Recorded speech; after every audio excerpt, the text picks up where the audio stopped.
බුදුරජාණන් වහන්සේ වදාළ බුද්ධ දේශනාව සෑම අවස්ථාවකදීම අපේ ඇතුළාන්තය සුවපත් කරනවා. ඉතින් ඇතුළාන්තය සුවපත් කරගන්න කැමති කෙනෙක් හැම වෙලාවකම බුදුරජාණන් වහන්සේගේ ධර්මයට අනුව ජීවිතේ විමසන්න පටන් ගන්න ඕනේ. ඒතර ධර්මයට අනුව ජීවිතේ විමසනකොට තමයි ඇතුළාන්තයෙන්ම නිවෙන්නේ. ඉතින් නැත්තම් අර ධර්මයෙන් ජීවිතේ විමසන්න නැතුව ධර්මයේ කියලා මේ එළියේ තියෙන දේවල් වලට රැවටිලා හිටියාම ධර්මයේ කියලා අපි මේ එළියේ තියෙන ඒවාට රැවටෙනවනේ. ධර්මයේ කියලා මේ එළියේ තියෙන ඒවාට රැවටිලා හිටියාම අපිට වෙන දේ තමයි අපිට සිද්ධ වෙන අර්බුදේ තමයි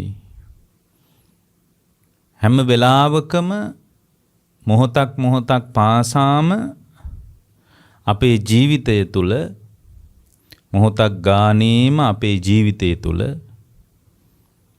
නිවීමක් ඇති වෙන්නේ නැහැ. කැළඹීමක්මයි ඇති වෙන්නේ. ඒකනේ බලන්නකෝ අපි කොච්චර පන්සල් ආවත් කොච්චර බණ ඇහුවත් අපි ඇතුළාන්තයෙන් අවුල් වෙන එක ඇතුළාන්තයෙන් කැළඹෙන එක නිකන් වෙනවනේ.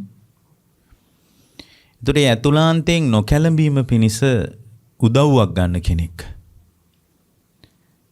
ඇතුළාන්තයෙන්ම කැළඹෙන්නේ නැතුව ඉන්න අවංකව කැමති කෙනෙක්.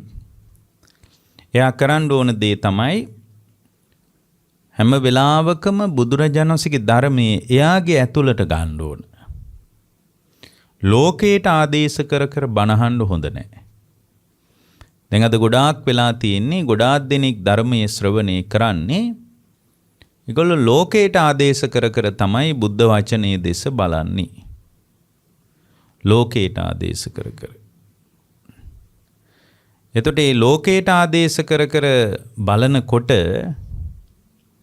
ලෝකයට ආදේශ කර බලනකොට එයා හැම මොහොතකම ධර්මයෙන් කඩාගෙන වැටෙනවා. තමන්ට ආදේශ කර බලනකොට තමයි සංසිඳෙන්නේ. තමන්ට ආදේශ කර විමසා බලන කෙනෙක් තමයි එහෙම කෙනෙක් තුල තමයි සංසිඳීමක් ඇති වෙන්නේ.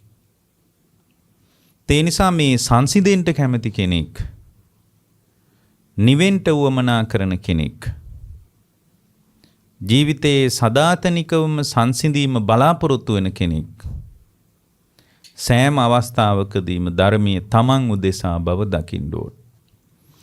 දවසක් අපගේ බුදුරජාණන් වහන්සේ රජගහ නුවර ප්‍රධාන ආරාම සංකීර්ණයක් තිබුණා. ඒ රජගහ නුවර තිබුණු ප්‍රධාන ආරාම සංකීර්ණය තුල බුදුරජාණන් වහන්සේ වැඩ හිටියා. ඒ ආරාමෙට කියන්නේ වේළුවනාරාමය කියලා. ඒක වැඩ ඉන්නකොට බුදුරජාණන් වහන්සේ ළඟට නන්දන කියලා දිව්‍ය පුත්‍රයෙක් ආවා. එයාගේ නම නන්දන.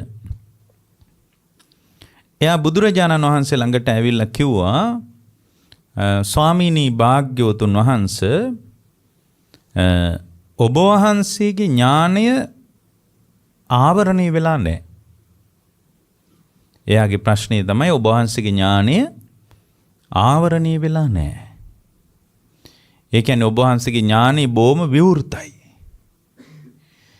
දැන් අපේ ජීවිත බලන්න.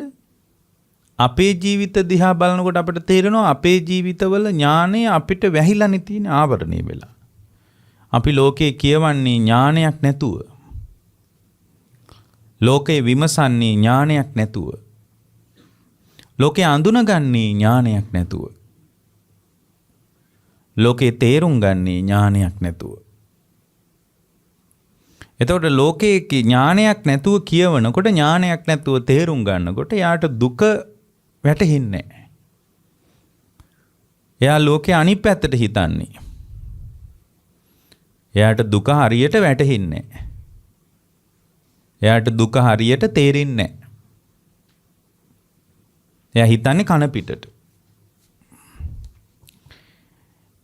ඉතින් මේ ජීවිතය තුළ බුදුරජාණන් වහන්සේ වදාළ විදියටම ජීවිතේ විමස ගන්න කෙනෙක් නම් ඒ බඳු විමසීමක් නම් එයාගේ ජීවිතේ තියෙන්නේ ඒ විමසීමක් ඇති කෙනාගේ ජීවිතය තුළ ඥානය බුද්ධ වචනයට අනුව විමසනකොට එයාගේ ඥානය තමයි විවෘත වෙන්නේ.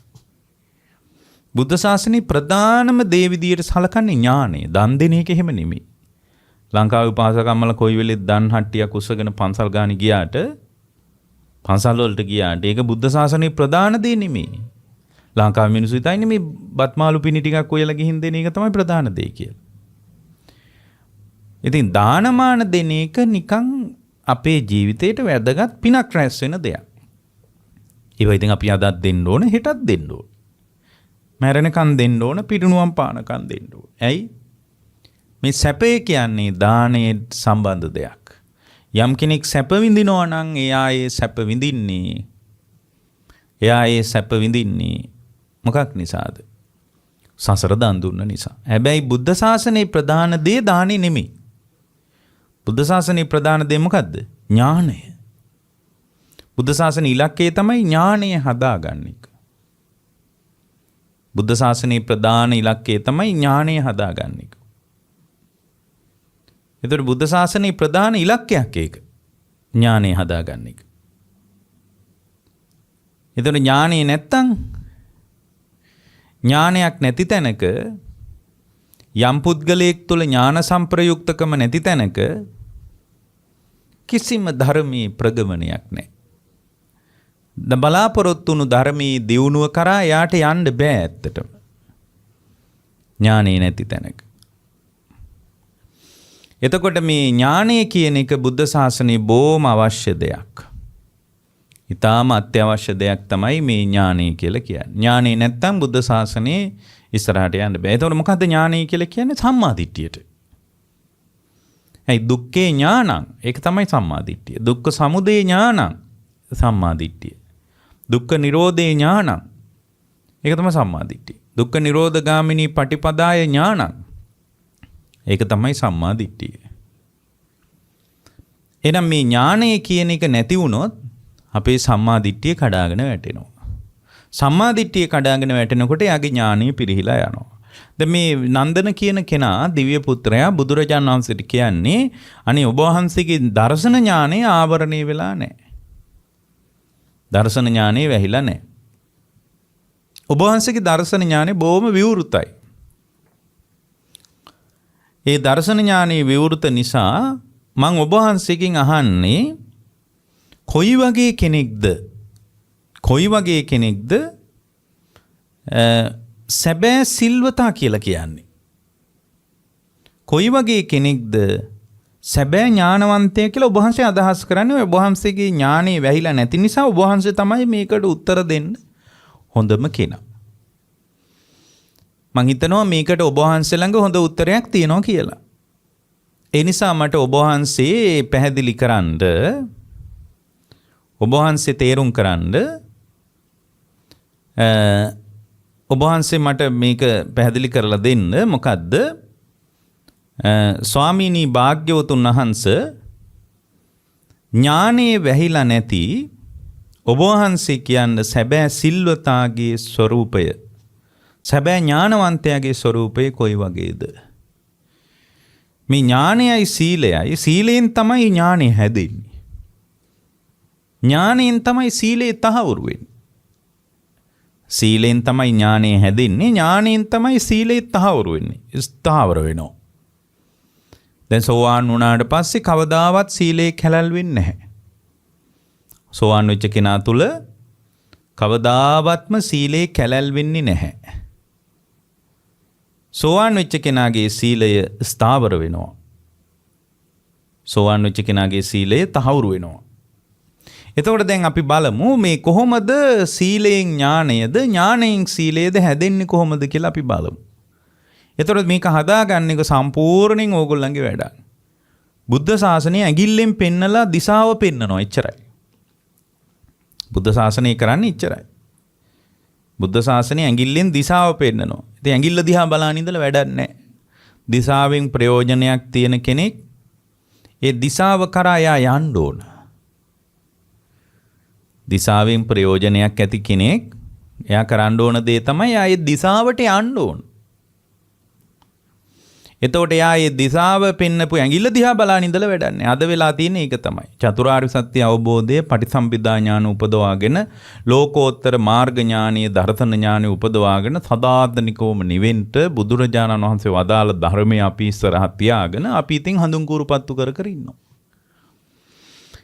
ඉතින් මේ හඳුන් කූරුපත්තු කළා කියලා අපේ පටිඝ සම්පයුක්තව දෝමනසසාගත ප්‍රතිචාර දක්වන එක හැමදාම එක වගේ. කෙලෙස් වලින් තෙත් වෙන එක හැමදාම එක වගේ. ඇයි? හඳුන් කූරුපත්තු කරාට කෙලෙස් සංසිඳෙන්නේ නැහනේ. ඒක හරියට දිශාව ඇඟිල්ලෙන් පෙන්නුවාම දිශාවට යන්නේ නැතුව ඇඟිල්ල දිහා බලන්න හිටියා වගේ වැඩක්. ඉතින් පින්වත්නි ඕක තමයි අපි හැමෝටම වෙලා තියෙන දේ. දැන් හැමෝටම ඕක වෙලා තියෙන. දැන් ඒතකොට මෙතන කියන්නේ දැන් ඔබ වහන්සේගේ ඥානය ආවරණය වෙලා නැහැ. ආවරණ රහිතයි. ඒ කියන්නේ බුදුරජාණන් වහන්සේ තුල ඥානෙ ස්ථාවරයි. හැම වෙලාවෙම ඥාන සංප්‍රයුක්තයි. අපිට බෑනේ. දැන් සමහරට අපි බණ අහනකොට ඥාන සංප්‍රයුක්තකම අපි තුල තියෙනවා. පන්සලේදිත් තියෙනවා. නමුත් අපිට එදිනෙදා ගෘහස්ත ජීවිතයේ ඇතුලේ අපිට ඥාන සංප්‍රයුක්තකමක් නැහැනේ. එදිනෙදා ජීවිතය තුල අපිට එහෙම ඥාන සංප්‍රයුක්තකමක් ඇත්තේ නැහැ.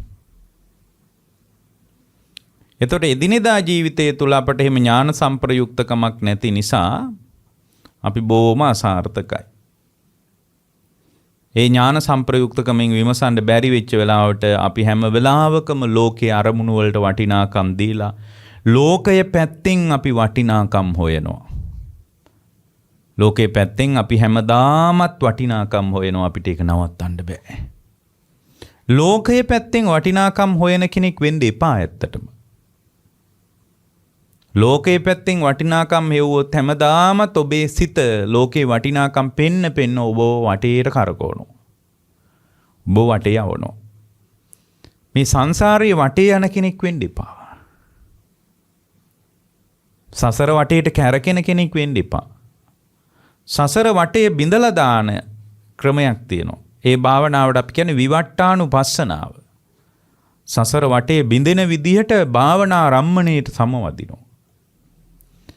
දේ සසර වටේ බිඳෙන ආකාරයට යම් කෙනෙක් භාවනාවට සමවැදුනාම ඒ භාවනාව තුළින් තමයි මේ සසර වටේ බිඳිලා යන්නේ. හරි ලස්සන දෙයක්. ඒක ඊටාම වැදගත් දෙයක්. ඒ සසර වටේ බිඳෙන ආකාරයට අපි ජීවිතේ විමසා ගන්නට දක්ෂ වෙන්න ඕන. එතකොට අපට අපේ ජීවිතවල තේරෙනවා බුදුරජාණන් වහන්සේගේ බුද්ධ වචනය සෑම අවකාශයකදීම අපට තේරුම් කරන දේ, අපට පැහැදිලි කරන දේ අපි හොඳට දරා ගන්න ඕන. එතකොට බුද්ධ ශාසනය අපිට ඥානය තමයි පෙන්වා දෙන දේ. එතකොට දැන් මේ දේවපුත්‍රයා අහන්නේ මොකද්ද? කොහොමද ඔබ වහන්සේ මට කියන්න මේ ඥාණයෙන් සීලය හැදෙන්නේ කොහොමද? සීලයෙන් ඥාණය හැදෙන්නේ කොහොමද කියලා ඔබ වහන්සේ කියන්නේ. ඒක තමයි බුදුරජාණන් වහන්සේගෙන් විමසන දේ. එතකොට භාග්‍යවතුන් වහන්සේ අපට අනුදැන වදාලා යෝ සීලවා පඤ්ඤවා භාවිතත්තු. දැන් මේක තමයි සීලය නැත්තම් ඥාණය හැදෙන්නේ නැහැ. නිසා සිල් ඕන. ඥාණයෙන් තමයි සීලය තහවුරු වෙන්නේ. ඕක තමයි රටාව. ඕකෙන් තමයි ඔහොම තමයි වෙන්නේ. එතකොට පළවෙනි එක මොකද්ද? පළවෙනි එක තමයි යෝ සීලවා පඤ්ඤවා භාවිතත්තු. පළවෙනි එක තමයි මේ සීලය තියෙන්න ඕන. සීලය තියනවා කියලා කියන්නේ මෙතන අදහස් කරන්නේ පන්සිල් ගන්නවා කියන එක නෙමෙයි. මෙතන බුද්ධ ශාසනයේ සීලය කියලා පෙන්වා දෙන්නේ මෙතන බුද්ධ ශාසනයේ සීලය කියලා පෙන්වලා දෙන්නේ පින්වත්නි භාග්‍යවතුන් වහන්සේගේ දේශනාව තුළ සීලය කියලා හඳුන්වන්නේ අපේ ජීවිතය තුළ මේ අරමුණු ගන්නකොට ඒ අරමුණ තුළ පදිංචි වෙන්නේ නැතුව ඉන්න උත්සාහ කරනවා. දැන් අපිට අරමුණු ගන්න අපි කොහෙන්ද? අරමුණු ගන්න ඇසෙන් කනෙන් නාසයෙන් දිවෙන් කයෙන් මනසෙන්. අරමුණු ගන්න යන්නේ මේ විදියට. ඒතර ඇසෙන් කනෙන් නාසයෙන් දිවෙන් කයෙන් මනසෙන් අරමුණු ගන්නකොට අපිට වෙන දේ තමයි ඒ අරමුණ මත අපි පදිංචි වෙනවා. ඒ අරමුණු මත අපි හැම වෙලාවකම පදිංචි වෙනවා. එතකොට මේ අරමුණ මත අපි පදිංචි වෙලා ඉන්නකොට ඒ අරමුණු ප්‍රාමාණික සාධකයේ කරගෙන අපේ සිත තුළ රාග, ද්වේෂ උපදිනවා. එතකොට අරමුණු මත පදිංචි වෙලා ඉන්න එකට තමයි අපි කියන්නේ දිට්ඨි විපල්ලාස කියලා. ඔයගොල්ලෝ අහලා ඇති නේද? දිට්ඨි විපල්ලාස කියලා එකක්. අරමුණු මත පදිංචි වෙනකම සහ අරමුණු මත පදිංචි වෙලා ඉඳ හිතෙනවා. අරමුණු මත පදිංචි වෙලා ඉඳ හිතෙනවා. එතකොට අරමුණු මත පදිංචි වෙලා ඉන්නකම තුල සහ අරමුණු මත පදිංචි වීමට බලාපොරොත්තු වෙන එක ඇතුලේ තමයි ඔය දෘෂ්ටි විපල්ලාසය කියන එක නිර්මාණය වෙන්නේ. එහෙනම් සීලයක් නැති හැම වෙලාවකම එයාගේ සිත දෘෂ්ටියකට යනවා.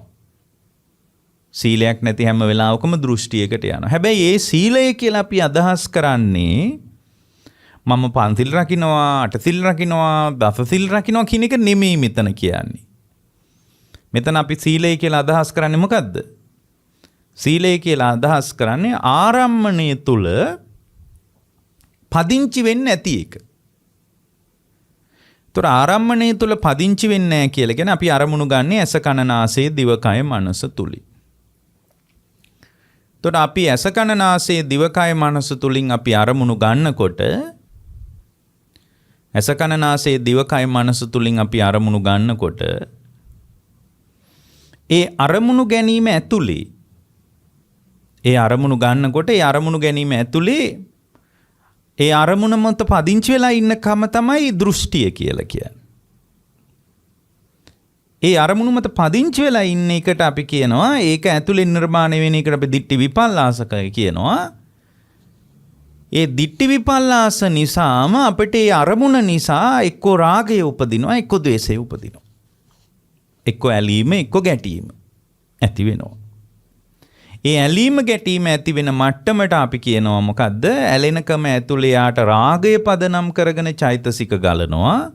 ගැටීම පදනම් කරගෙන ද්වේෂය පදනම් කරගෙන යාට චෛතසික ගලනවා. මෙන්න මේ ගැලීමට ඇලීම සහ ගැටීම පදනම් කරගෙන චෛතසික ගැලීමට අපි කියනවා චිත්ත විපල්ලාස කියලා. චිත්ත විපල්ලාස. එතකොට මේ චිත්ත විපල්ලාස තුලින්ම දැන් දිට්ඨි විපල්ලාස, චිත්ත විපල්ලාස තුලින්ම එයා තුල භවය හැදෙනවා. කොහොමද? නැවත නැවත අරමුණු අත්දකින්න හිතෙනවා. අර මනාපමනාප වශයෙන් එයා තුල ගොඩ නැගිච්ච අරමුණු තියෙන්නේ. ඒවට සිත නැවත නැවත එකතු වෙන්න කියලා සිත තුලින්ම එනවා බලවත් කැමැත්තක්. ඒ කැමැත්ත එන්නේ නිකම්ම නෙමෙයි. ඒ කැමැත්ත එන්නේ අරමුණු සහ අරමුණු වලට අදාළ ලෝකේ මතක තබා ගැනීම. අරමුණු සහ අරමුණු වලට අදාළ ලෝකේ මතක තබාගෙන ඉන්න එකට අපි කියනවා කර්ම භවය කියලා. ඒකට මොකද්ද කියන්නේ? කර්ම භවය. ඒ කර්ම භවය නිසා ඒ අරමුණු නැවත නැවත උරඟාන්න කියලා. ඒ අරමුණු නැවත නැවත උරඟාලා බලන්න කියලා සිත ඉල්ලා සිටිනවා. ඒ අරමුණු උරඟාලා බලන එකට කියනවා උත්පත්ති භවය කියලා. උත්පත්ති භවය කියලා. එතකොට අරමුණු සම්බන්ධ ලෝකයේ මතක තබා ගන්න එකට මොකද්ද කියන්නේ? කර්ම භවය කියලා. සමහරට තේරෙන්නේ නැහැ මේක. ආය අහන්න ඕන මේවා. ඒකට කියන්නේ මොකද්ද? කර්ම භවය. එතකොට ඒ අරමුණු සම්බන්ධ ලෝකේ මතක තබාගෙන ඉන්නකොට මේ සිත නැවත නැවත අපිව ඒත්තු ගන්නවන දෙයක් තියෙනවා. ඒ මතක තබාගත්ත අරමුණු නැවත නැවත විමසන්න කියලා. તો නැවත නැවත ආයි විමසන්න වෙන්නේ ඇහෙන්මයි. කනින්මයි. ඇසින් මතක තබාගත් එක නැවත විමසන්න වෙන්නේ ඇහෙන්මනේ. මතක තබාගෙන විමසන එක මන ආයතනය අනුව පවතින එක මොකද්ද? මන ආයතනය අනුව පවතින එකට අපි කියන්නේ කර්ම භවය. නැවත නැවත ඒ ලෝකය විමසන්න උරගාලා බලන්න කියන මට්ටම ඒ ලෝකේ විමසා බලන්න තමා තුළ ඇතිවෙන උවමනාව ඒක නැවත නැවත විමසා බලන්න කියලා සිතින් එන අදහසට අනුව එයා ඇස මෙහෙවනවා, කන මෙහෙවනවා, නාසය මෙහෙවනවා, දිව මෙහෙවනවා, කය මෙහෙවනවා, මනස මෙහෙවනවා. ඒ මෙහෙවනකොට එයා තුළ මොකද්ද පහළ වෙන්නේ? චක්කු විඥානය පහළ වෙනවා. එතකොට එයා චක්කු විඥාණයෙන් දතයුතු රූප දකින්නකොට ඒ දකින්න අවකාශයේ දකින්න මොහොත ඒකට අපි කියනවා උත්පත්ති භවය කියලා. ඊට පස්සේ ඒ උත්පත්ති භවය නිසා නැවත නැවත ජවය දෙන්නේ මොකටද? කර්ම භවයටමයි. චක්කු විඤ්ඤය රූප චක්කු විඥාණයෙන් දතයුතු රූප කියන එක තමයි උත්පත්ති භවය. ඉට්ඨා කන්තා මනාපා පිය රූපා කාමෝපසංහිතා රජනියා. ඒ ටිකයි කර්ම භවයේ පැත්තට. චක්කු විඤ්ඤය රූපා චක්කු විඥාණයෙන් දතයුතු රූප කියලා කැලලක් තියෙනවා. ඒකයි උත්පත්ති භවයට. ඉට්ඨා කන්තා මනාපා පිය රූපා කාමෝපසංහිතා රජනියා කියන කැලලයි කර්ම භවයට අර කැලල උත්පත්ති භවයට. චක්කු විඤ්ඤය රූප චක්කු විඥාණයෙන් දතයුතු රූප චක්කු විඥානේ පහළ වීම කියන එකෙන් දතයුතු රූප කියන එක අයිති මොකටද? ඒ මුල් කැලල අයිති කර්ම භවයට. මේ උත්පත්ති භවයට. ඒ වෙලාවෙනේ චක්කු විඥානේ උපදින්නේ. ඉට්ඨා කන්තා මනාපා පිය රූපා කාමෝපසංහිතා රජනියා කියන කොටස අයිති කාර්ම භවයට. ඉෂ්ටයි කාන්තයි මනාපයි කියලා මතක තියා ගන්නවා. ඉෂ්ටයි කාන්තයි මනාපයි කියන මට්ටම ඇතුලේ මතක තබා ගත්තාම මොකද වෙන්නේ? මතක තබා ගත්තාම ඔයාලා හිතනවද ආය ඇහැ ඒ විදියට මෙහෙවණ එක නවත්තයි කියලා? ඉෂ්ට කාන්ත මනාප දේවල් වලට නිකම්ම අපේ ඇතුලාන්තේ හැරෙනව නේද? ඉෂ්ටකාන්ත මනාප කියන ගතිය අපි තුල ඉදිරිපත් වුණොත් ඒ පැත්තට පින්වත්නි අපේ සිත නිකන් හැරෙනවා. නිකන් හැරෙනවා. ඒ ඉෂ්ටකාන්ත මනාප කියන අරමුණු ඉෂ්ටකාන්ත මනාප වශයෙන් මතක තබාගත් එක කර්ම භවය. ඒ මතක තබාගෙන නැවත නැවත ඉෂ්ටයි කාන්තයි මනාපයි කියලා ගත්තේම උරංගාන්න හිතෙනවා, බලන්න හිතෙනවා, විමසන්න හිතෙනවා. ඒ විමසන්න හිතෙන්නේ ආයෙත් ඇහැ හරහමයි ඔයාලට එක විමසන්න වෙන්නේ. ඉෂ්ටකාන්ත මනාප වශයෙන් මතක තබාගත්ත රූප බලන්න වෙන්නේ ආයෙත් ඇහැම පාවිච්චි කරලා නේද? ඒ ඇහැ පාවිච්චි වෙන අවස්ථාවට අපි කියනවා මොකද්ද? උත්පත්ති භවය. ඇයි උත්පත්ති භවය කියන්නේ? ඒකට මොකද? ඇයි? ඒ වෙලාවට ආයෙ චක්කු විඥානේ පහළ වෙනවා. ආයෙ චක්කු විඥානේ පහළ වෙනවා. ඉෂ්ටයි කාන්තයි මනාපයි කියලා මතක තබාගත්ත ශබ්දය එහෙම ශබ්ද තියනවා කිව්වොත් එයා ඒ ශබ්ද හොයන්නේ ඇහෙන්ද? ඒ ශබ්දේ හොයන්න වෙන්නේ කනින්නේ. ඒතර කනින් ශබ්දයට කන් දෙනකොට එයා තුල සෝත විඥානය පහළ වෙනවා. එයා තුල සෝත විඥානය පහළ වෙනවා. එතකොට එයා තුල සෝත විඥානය පහළ වෙනකොට ඉෂ්ටකාන්ත මනාප වශයෙන් එයා ලෝකේ උරඟානකොට එයා තුල සෝත විඥානයේ පහළ වෙන මට්ටමට අපි කියනවා මොකද්ද? උත්පත්ති භවය කියලා.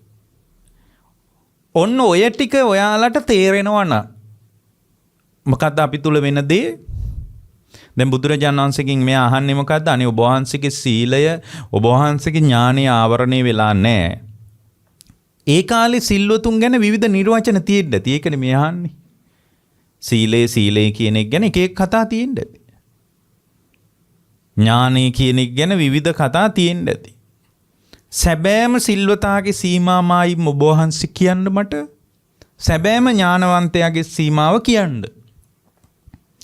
ඒක අහන්න සුදුසුම කෙනා ඔබ වහන්සේ. සුදුසුම කෙනා වෙන්නේ අනේ ඔබ වහන්සේගේ ඥානය ආවරණය වෙලා නැහනේ.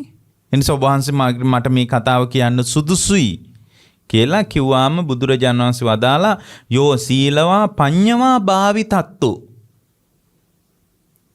එතකොට යම් කෙනෙක්ගේ සිත තුළ යම් කෙනෙකුගේ ජීවිතය තුළ සිල් ඇත්තේද සිල් ඇත්තේද?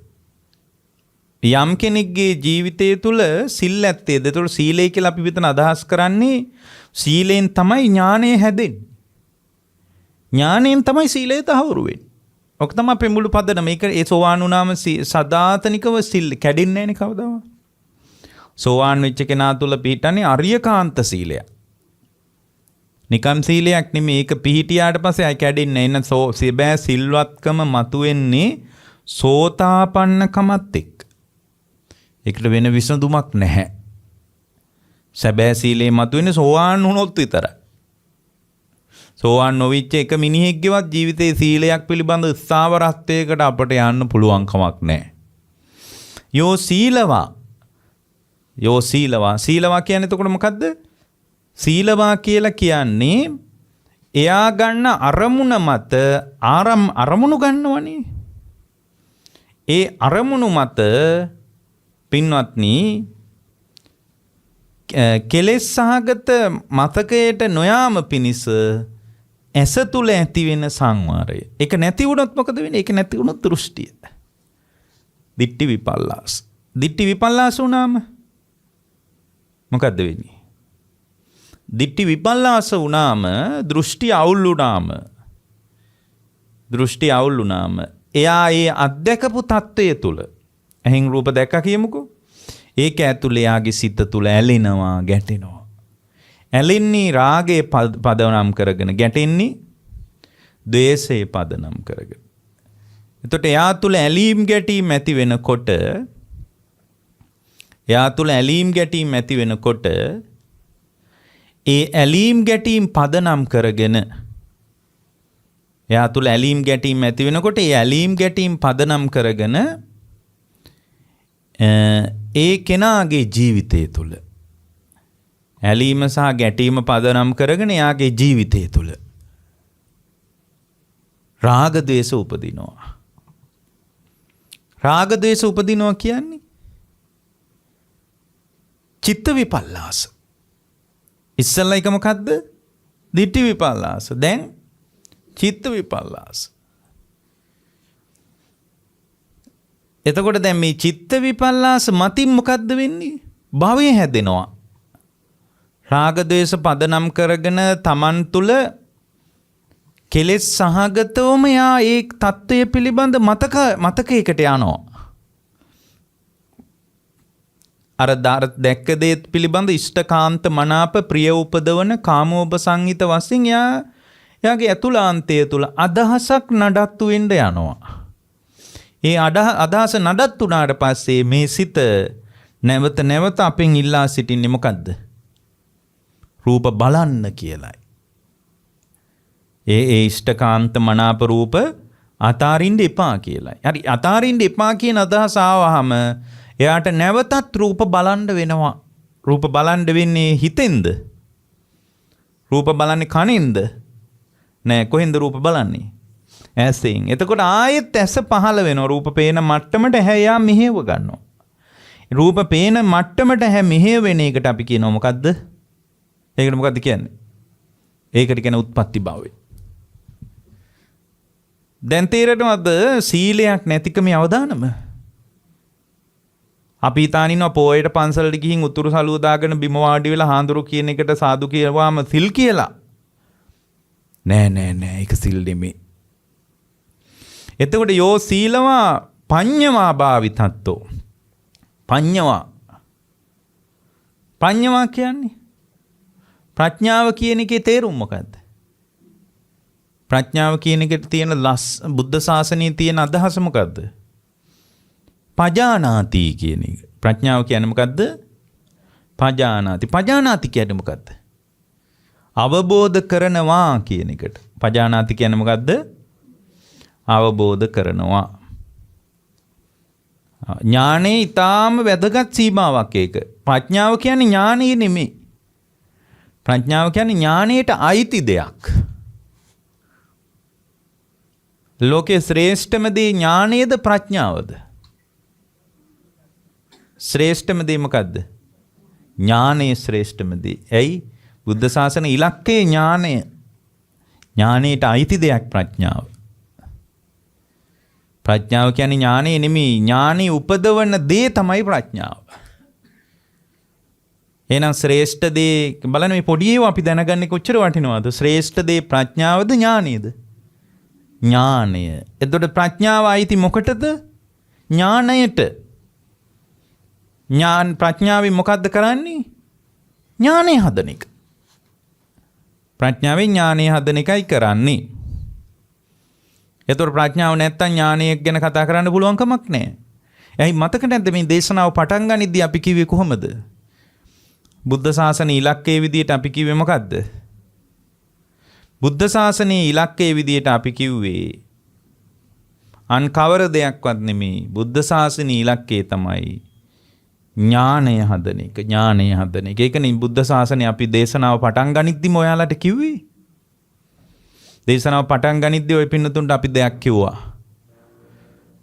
ඒ තමයි පින්වත්නි බුද්ධ ශාසනයේ අර්ථයේ ඥානයම බව. ඒකනේ මේ නන්දන කියන කෙනා බුදුරජාණන්සේගෙන් අහන්නේ අනේ ඔබ වහන්සේගේ ඥානෙ වැහිලා නැහෙනේ. ඥානෙ වැහිච්ච නැති කෙනෙකුට තමයි මේ කතාව හරියටම කියන්න පුළුවන්. ඒ නිසා ඔබ වහන්සේ හරියට මේ කතාව අපිට කියන්න කියලා තමයි එයා ඉල්ලා සිටියේ. එතකොට ඒකේ පළවෙනි එක මොකද්ද? එහෙනම් මේ දැන් සැබෑ ශික්ෂණය කියන්නේ සීලේ නැති වුණාම එන අවදානම ඔන්න ඔය ටික. සීලේ නැති වුණාට පස්සේ සීලේ නැති වෙච්ච තැනක සම්පූර්ණ දෘෂ්ටිය අවුල් වෙලා යනවා. දිට්ඨි විපල්ලාස. එතකොට මේ දුසිල්වත්කම මත ඇලෙන ගැටෙනකම එනවා රාග ද්වේෂ චිත්ත විපල්ලාස. ඊට පස්සේ භවය. ඊළඟට යෝසීලවා පඤ්ඤවා භාවිතත්තෝ. ප්‍රඥාව කියන්නේ මොකද්ද? ප්‍රඥාව කියන්නේ පින්වත්නි ප්‍රඥාව කියලා කියන්නේ මේ හැම එකකම තත්වය දුකක් වශයෙන් දකිනවා. අරමුණු මුණ ගැහෙන එක දුකක් වශයෙන් බලනවා. දෘෂ්ටිය නිර්මාණය වෙන එක දුකක් විදියට. ඒතකොට දෘෂ්ටිය නිර්මාණය වෙන එක දුකක් විදියට දැක්කාම යා දෘෂ්ටිය මත බැසගනීද? බැසගන්නේ.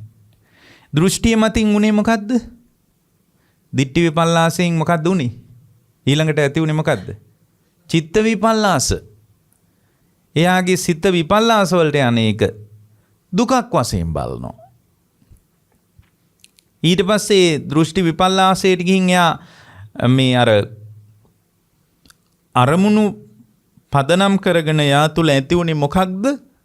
අරමුණු පදනම් කරගෙන යා තුල ඇති වුණා පින්වත්නි ඉෂ්ඨකාන්ත මනාප ප්‍රිය උපදවන කාමෝපසංහිත වශයෙන් අදහසක්. ඒක යා දුකක් වශයෙන් බලනවා. ඉත්තාකාන්තා මනාපා පිය රූපා කාමෝපසංහිතා රජනියා කියලා යා බලන බැල්ම ඉෂ්ටයි කාන්තයි මනාපයි ප්‍රිය උපදවනවා කාමෝපසංහිතයි කියලා බලන එක නිසා එයාට සිද්ධ වුණේ මොකද්ද? ඉෂ්ට රූප හොයන්න,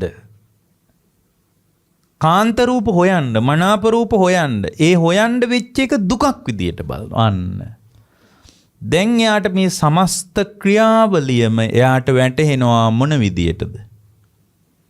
එයාට වැටහෙනවා දුක්ඛාරිය සත්‍යයෙන්. දැන් වැටහෙන්නේ කොහොමද?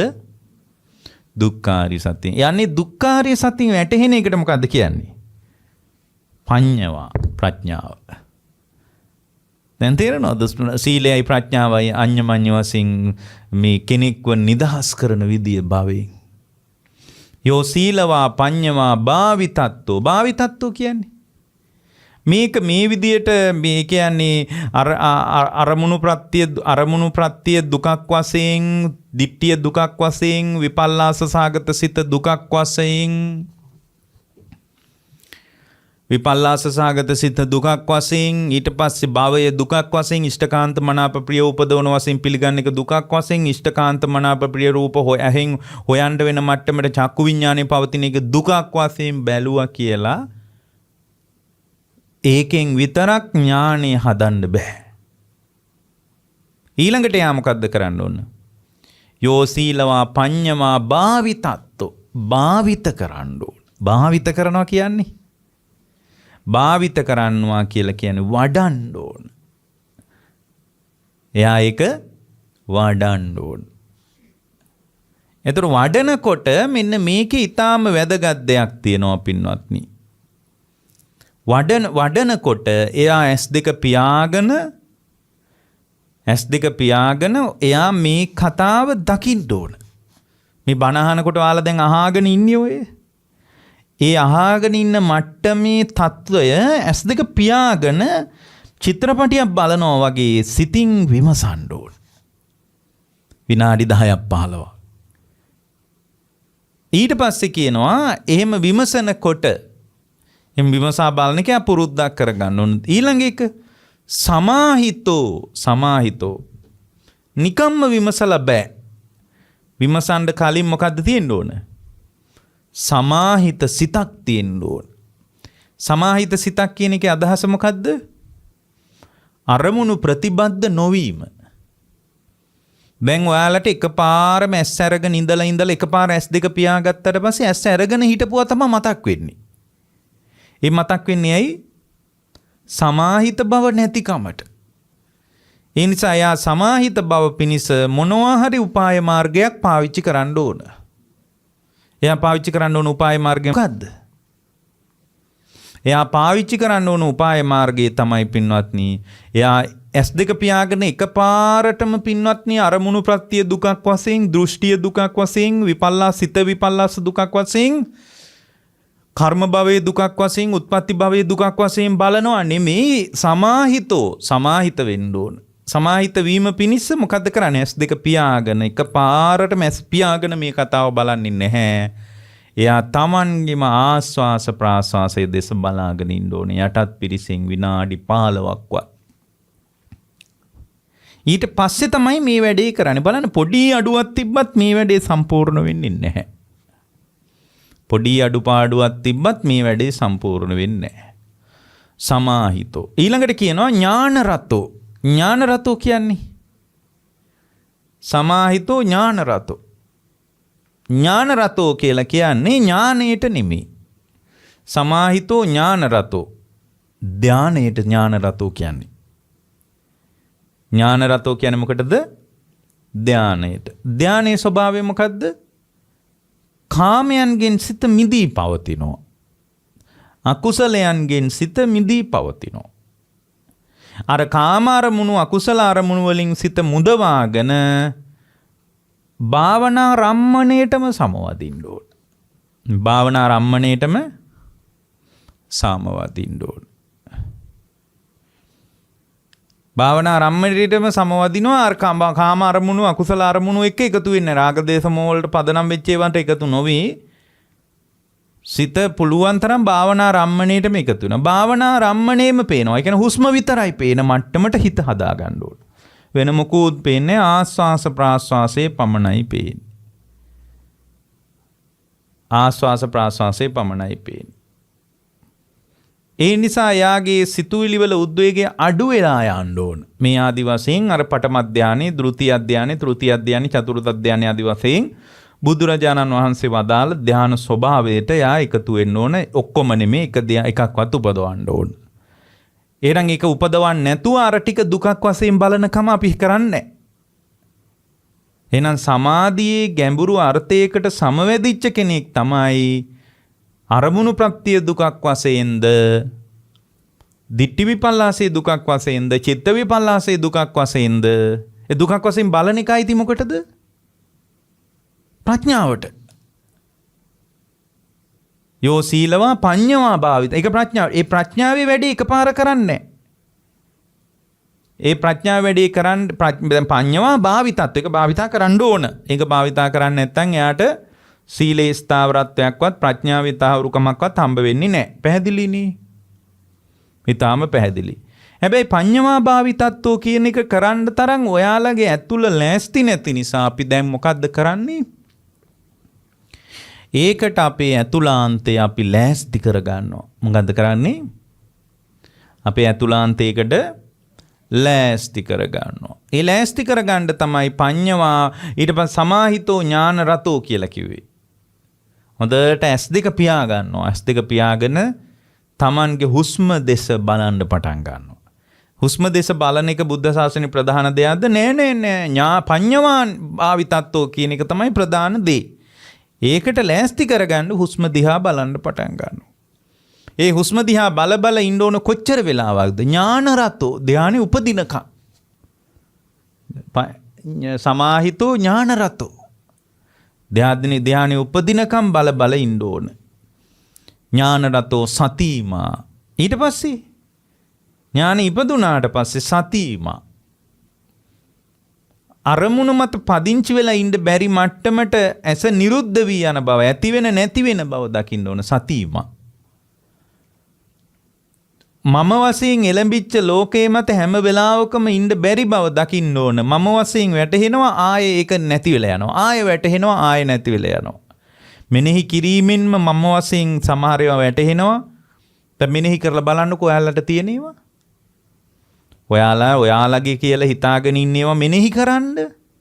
එතකොට වැටහෙනවා. මෙනෙහි නොකර ඉන්නකොට වැටහෙන්නේ නැහැ. මෙනෙහි කරනකොට වැටෙනවා, මෙනෙහි කරනකොට වැටෙන්නේ නැහැ. එහෙනම් මේ පින්වත්නි අපි මේ දෘෂ්ටිය ඇතිවෙමින් නැතිවෙමින් යනවා අපේ ඇතුළාන්තය තුළ. ඊට පස්සේ චිත්ත විපල්ලාස වලට යනවා. එතකොට අපි කියමු මොකද්ද? අර අත්දකින්න ලෝකයේ සම්බන්ධ ඇලෙන ගැටෙන කමක් හිත තුළ ඇති වෙනවා. රාග දේශ හැම වෙලාවෙම තියෙනවද හිතේ? හැම වෙලාවෙම සිතේ තියෙනවද රාගය? හැම වෙලාවෙම දේශය තියෙනවද? නෑ. දේශයට අදාළ මෙනෙහි වීමකින් තමයි දේශය සමුදේ වෙන්නේ. එන එක ඇති වෙලා නැති වෙලා යන බව දකින්නවා. කර්ම භවය. අපි භවය තුල නිරතුරුව වාසය කරන බව ඇත්ත. ඉෂ්ඨකාන්ත මනාප ප්‍රිය උපදවන කාමෝපසංහිත වශයෙන් මෙනෙහි කළාම වැටහෙනවා. මෙනෙහි නොකර ඉන්නකොට ඉෂ්ඨ වශයෙන්, කාන්ත වශයෙන්, මනාප වශයෙන්, ප්‍රිය උපදවන වශයෙන් වැටහෙන්නේ නැහැ. ඒ වැටහීම Tamanගේ සිත තුළ ජනිත වී අවික්චින්නව පවතින්නේ නැහැ. ඒක ඇති වෙලා නැති වෙලා යනවා. ඉෂ්ඨකාන්ත මනාප වශයෙන් පිළිගත් ලෝකයේ දිහා බලන්න කියලා සිත හැම වෙලාවෙම ඉල්ලන්නේ නැහැ. මිනී වුණාම හිත කියනවා බලන්න අහන්න අත්දකින්න කියලා. එහෙනම් මේවා අතර පවතින ප්‍රධාන දේ මොකද්ද? ඇතිවීම සහ නැතිවීම.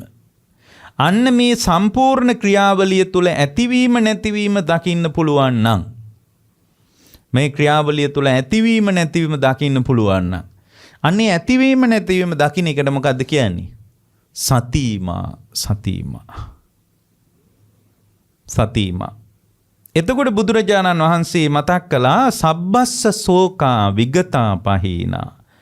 මෙන්න මේ විදිහ මේ ටික තිබ්බොත්, මේ දේශනාවේ කියපු ටික තිබ්බොත්, සබ්බස්ස සෝකා විගතා පහීනා, එයාගේ ජීවිතය තුළ සියලු සෝකහුල් ගැලවිලා යනවා. කඳුලට තියෙන අවකාශය සම්පූර්ණයෙන්ම වැහිලා යනවා. සෝසුසුම් කෙරෙහි ඇති අවකාශය සම්පූර්ණයෙන්ම වැහිලා යනවා. කීනාසවෝ අන්තිම දේහධාරී. එයා මේ ටික විතරක් කර හිටියොත්, කීනාසවෝ කාමාශ්‍රව, භවආශ්‍රව, අවිජ්ජාශ්‍රව, ditthියාශ්‍රව කියන ඒවා සම්පූර්ණයෙන්ම කඩාගෙන වැටෙනවා. කීනාසවෝ අන්තිම දේහධාරී. එතකොට යාට හම්බෙන්නේ අවසාන ශරීරය, අන්තිම දේහය විතරයි. මුළු සම්පූර්ණයෙන්ම නිවන් මඟ එපමණයි. දැන් ඔය පින්නතුන්ලා මේ පෙන්නපු ඇඟිල්ල දිහා බලන ඉඳලා හරියන්නේ නැහැ. දිශාව දිහා බලන්න ඕන. ඇඟිල්ල දිහා බලාගෙන හිටියොත් ඔයාලට හිතනවා අනේ හරිම හොඳයි මේ දේශනාව, ආයෙ බණක් කියවන්න ඕන කියලා හිතෙනවා. ආයෙ බණක් කියවන්න ඕන කියලා හිතෙනවා. ආයෙ බණක් කියවනවට වඩා වටින්නේ මේ පෙන්නපු දිශානතියට ක්‍රමානුකූලව පියමන් කරන එක. ක්‍රමානුකූල පියමන් කරන්නේ නැති කෙනෙකුට තමයි මේකට පූජා තියන්න හිතෙන්නේ. කොච්චර ශ්‍රේෂ්ඨ දෙයක්ද අපගේ බුදුරජාණන් වහන්සේ වදාළේ. මේකට නම් පුද පූජා පවත්වන්න ඕන වගේ එකක් අපිට අපේ ඇතුළෙන් පැන නගින්න පුළුවන්. ඒකට අවකාශය දෙන්න එපා. සංසිඳින්න. මේ ටික විතරයි ඕන. වඩාගෙන යනකොට කොහොමද විදර්ශනා පටිපාටිය, කොහොමද ඥානයේ සීමා මොනවද කියලා ඒව වඩාගෙන යනකොට කතා කරන්න ඕනේ ඒවා ටික. වඩන්න පටන් ගන්න කෙනෙක් කරන්න ඕන ටික මේ ටික. එතකොට බුදුරජාණන් වහන්සේ වදාලා ඒකෙන් එයා තුළ මොකද්ද වෙන්නේ? එයා තුළ බුදුරජාණන් වහන්සේ වදාලා එයාගේ සීලයෙන් ඥානෙ හැදෙනවා කිව්වා. සීලෙන්නේ පටන් ගත්තේ. ඥානෙ හැදෙනවා. ඥානෙන් මොකද්ද වෙන්නේ? සීලේ තහවුරු වෙනවා. එතකොට සබ්බදා සීල සම්පන්නෝ. එයා තුළ හැමදාමත් හැමදාමත් සීලේ තහවුරු වෙනවා. ඉතින් මේක සම්පූර්ණයෙන් ආයේ ගෙදර ගිහින් හොඳට අහලා මේක කරන්න. වඩන්න. පුරුදු කරන්න. පුරුදු කරනකොට යා නිවෙනවාමයි. ඒ බඳු නිවීමක් පිණිස මේ බුද්ධ දේශනාව ඔය පින්නතුන්ලාට උපකාර වේවා කියලා අපි ප්‍රාර්ථනා කරනවා.